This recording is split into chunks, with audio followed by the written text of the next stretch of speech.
Assalamualaikum warahmatullahi wabarakatuh.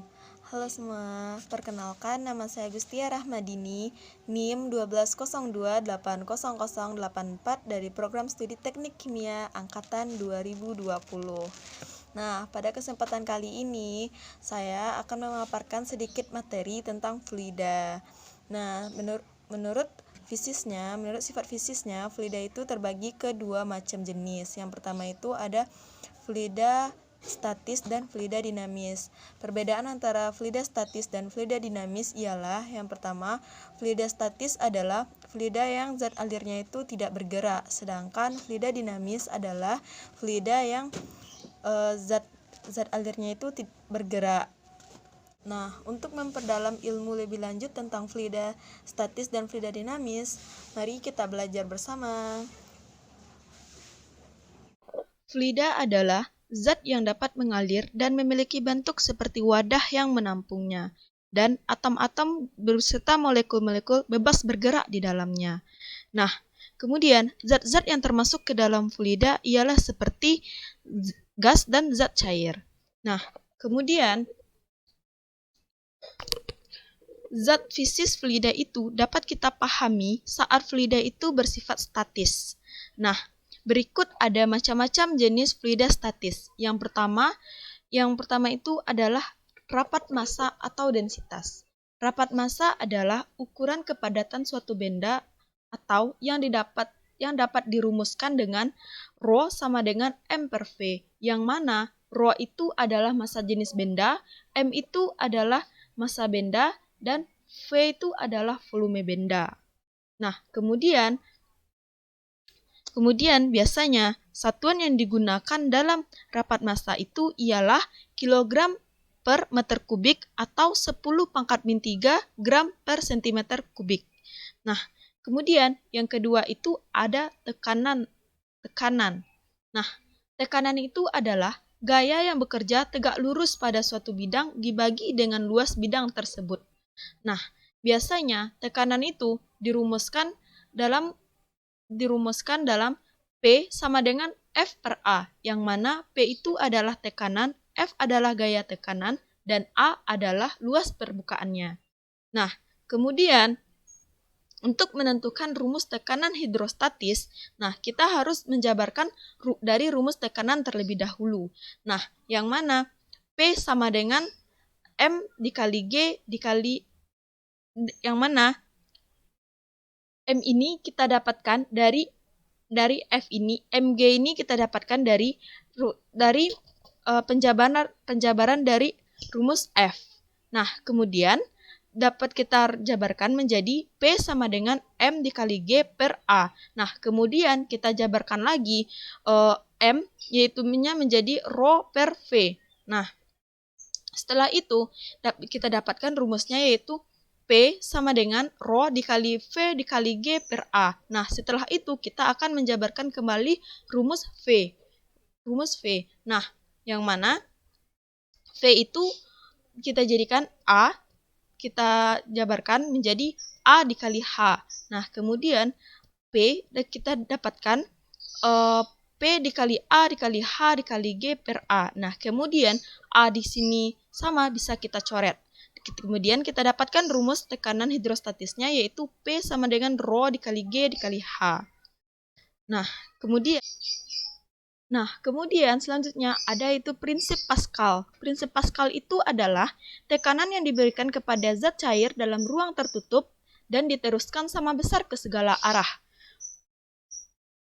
Untuk kedua penghisap yang kedudukannya sama, berlaku rumus yaitunya P1 sama dengan P2 atau V1 sama per A1 sama dengan F2 sama dengan A2. Nah, ini adalah keterangan dari rumusnya. Nah, kemudian yang ketiga itu ada hukum Archimedes. Hukum Archimedes itu berbunyi, sebuah gaya apung yang bekerja pada suatu benda yang dicelupkan sebagian atau seluruhnya ke dalam suatu fluida sama dengan berat fluida yang dipindahkan oleh benda tersebut, atau dapat dituliskan dengan rumus Fa sama dengan Rho F dikali G dikali VBF, atau Fa itu adalah gaya Archimedesnya, Rho F itu adalah rapat jenis fluidanya, dan VBF adalah volume benda yang tercelup dalam fluidanya. Kemudian, pada salah satu kasus, apabila ada suatu benda yang mengapung, hanya sebagian benda yang tercelup dengan syarat massa jenis bendanya lebih kecil dari massa jenis fluidanya, maka akan berlaku rumus Rho B sama dengan Rho B per Rho F sama dengan VBF sama dengan VB, yang mana ini adalah keterangan rumusnya. Kemudian, pada kasus melayang, semua benda tercelup dalam fluida. Nah, kemudian ada syaratnya, yang mana syaratnya adalah massa jenis benda sama dengan massa jenis fluidanya. Nah, setelah itu, ada suatu kasus yang apabila benda itu tenggelam. Nah, semua benda tercelup dalam fluida dengan syarat apabila massa jenis bendanya itu lebih besar dari massa jenis fluidanya. Nah, kemudian apabila benda dalam keadaan setimbang, maka akan berlaku rumus yang mana massa jenis fluida dikali G dikali volume benda yang tercelupnya sama dengan massa jenis bendanya dikali G-nya dan dikali volume benda keseluruhan. Nah, selanjutnya kita masuk ke fluida dinamis. Macam-macam dari fluida dinamis itu yang pertama ada debit. Debit ini merupakan besaran skalarnya. Nah, yang dapat dinyatakan sebagai Q sama dengan V per T, yang mana Q itu adalah debitnya, V itu volumenya, dan T itu adalah waktunya. Nah, kemudian persamaan kontinuitas. Nah, untuk fluida tak termampatkan menyatakan bahwa hasil kali antara kelajuan dan aliran fluida luas penapangnya selalu konstan atau yang memiliki persamaan sebagai berikut. Nah, persamaannya itu ialah bisa kita lihat dari gambar ini. Nah, bentuknya konstan. Nah, apabila A1 sama dengan V1, A1 dikali V1 sama dengan A2 dikali V2, begitu pun sampai dengan seterusnya akan bersifat konstan. Nah, selanjutnya yaitu ada persamaan Bernoulli. Nah, persamaan Bernoulli ini menyatakan bahwa jumlah dari tekanan atau P energi kinetik persatuan volume setengah dari PV kodratnya dan energi potensial persatuan volume memiliki nilai yang sama pada setiap titik sepanjang suatu garis arus. Nah, atau bisa dilihat dari persamaan berikut ini. Nah, ini merupakan keterangan dari rumusnya. Oke, selanjutnya itu ada contoh soal. Nah, contoh soal yang pertama yaitu katanya ada sebuah pipa U mula-mula diisi dengan air yang massa jenisnya 1000 kg per meter kubik. Nah, kemudian pada salah satu pipa ini dituangkan minyak goreng. Nah, ini minyak gorengnya sehingga posisi stabil. Nah, sehingga posisinya menjadi stabil. Tampak seperti gambar ini kan? Nah, jika tinggi kolom minyak ini 8 cm dan kolom air ini 5 cm, besarnya massa jenis minyak goreng yang adalah, nah yang ditanya di sini adalah besarnya massa jenisnya, massa jenis minyak. Berarti ini adalah Rho yang keduanya, massa jenis yang kedua. Soalnya yang massa jenis pertama itu adalah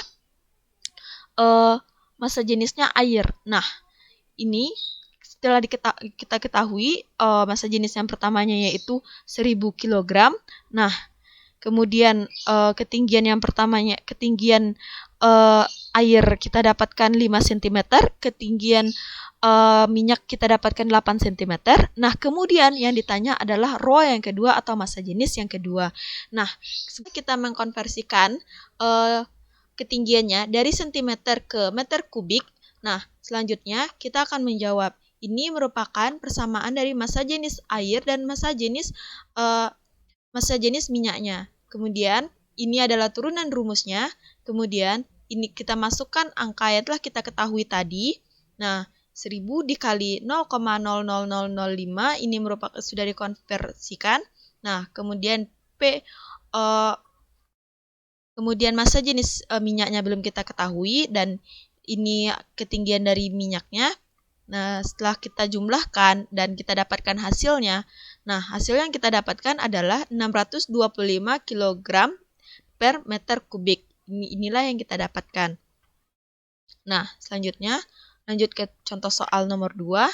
Nah, ada soal katanya, sebuah pompa hidrolik memiliki diameter penghisap sebesar 5 cm. Nah, berarti kita ketahuin ini adalah diameternya sebesar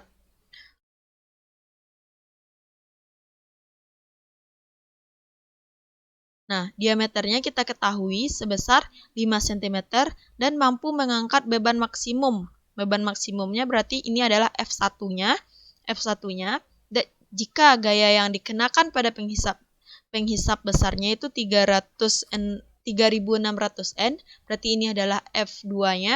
Nah, maka besar diameter penampang penghisap yang besar adalah, nah berarti yang ditanya di sini adalah diameter penampang, berarti D2-nya yang ditanya.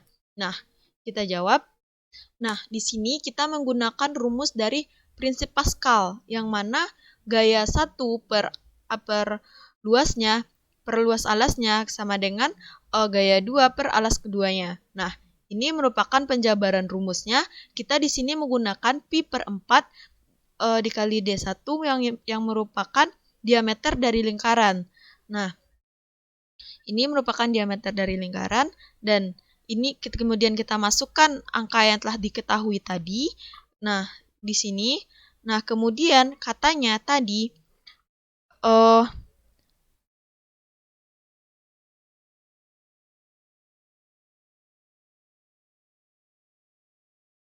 nah, kemudian setelah kita masukkan semua angka yang telah kita ketahui, kemudian kita jumlahkan dan kita mendapatkan hasilnya yaitu 12,24 cm. Nah, diameter keduanya itu kita dapatkan 12,24 cm.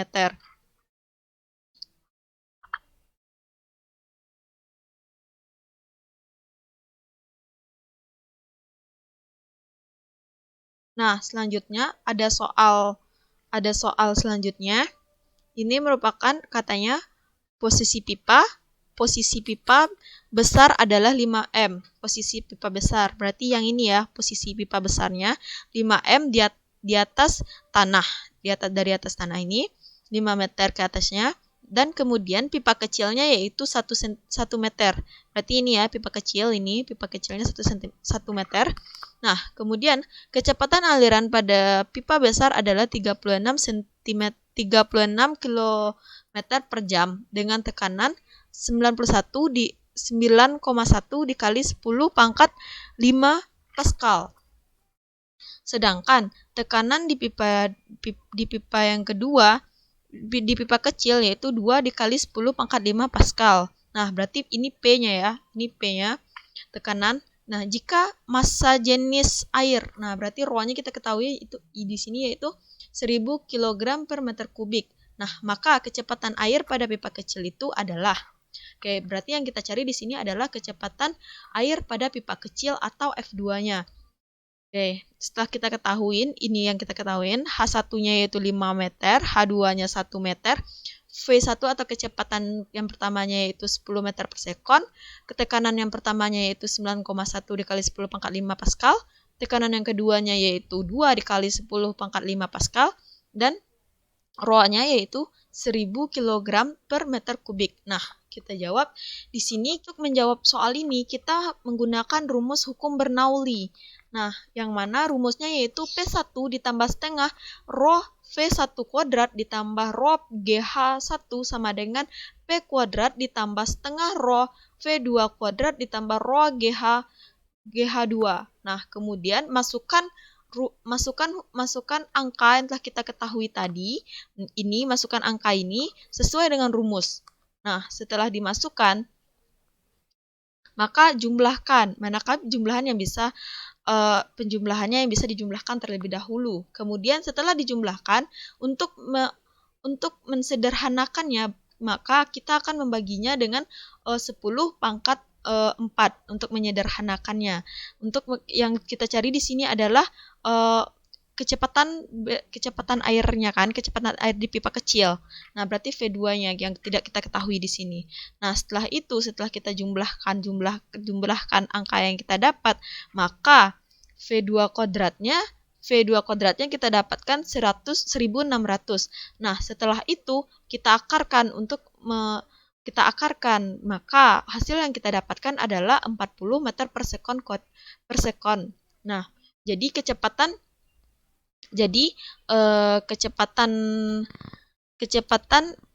air pada pipa kecilnya itu kita dapatkan yaitu 40 meter per sekon.